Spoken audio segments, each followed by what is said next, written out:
ஐயோ இவர் டார்ச்சர் தாங்க முடியல ஃப்ரெண்ட்ஸ். பாத்திரத்தை கழுவணுமா, பாத்திரத்தை கவுத்தி வைக்கணுமா, ஐயோப்பா.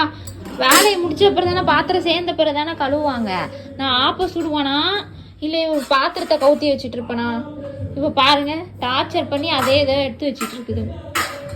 அவர் கிளாஸ் குடிச்ச கிளாஸ் ஃப்ரெண்ட்ஸ். இதை இங்கே போட சொன்னால் ஒத்துக்க மாட்டாராம்.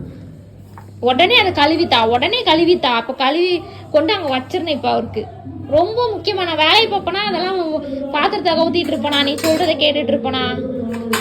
அநியாயம் பண்ற தேவகுட்டி நீயே எடுத்து வை, எனக்கு வேலை இருக்க. அப்புறமா நான் எடுத்து வச்சுட்டு கழுவோம்ல. அவருக்கு அதெல்லாம் முக்கியம் இல்லை, அதை எடுத்து வச்சிடணும் இவருக்கு.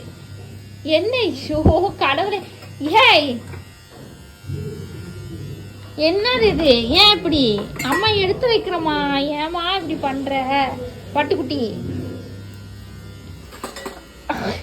இது என்னது? இது ஓசிடி அப்படின்னு சொல்லுவாங்களே, இது ஓசிடியா இல்லை என்ன டின்னு எனக்கு தெரியல. ஏதோ டிசார்டர்னு சொல்லுவாங்க. எனக்கு ஓசிடிக்கு ஃபுல் ஃபார்ம் தெரியல.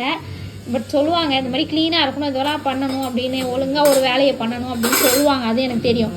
ஆனால் இவர் இந்த அளவுக்கு என்னை டார்ச்சர் பண்ணுவாருன்னு நான் எதிர்பார்க்கவே இல்லை. ஒரு வேலை பார்த்துட்டு இருக்கும்போது பாத்திரத்தை கவுத்தி வை, பாத்திரத்தை கழுவு, 1-2 தான் இருக்கும். ஸோ மொத்தமாக சேர்ந்து பிரேக்ஃபாஸ்ட்லாம் முடிச்ச பிறகு கழுவுனானா இவர் டார்ச்சர் தாங்கலையே.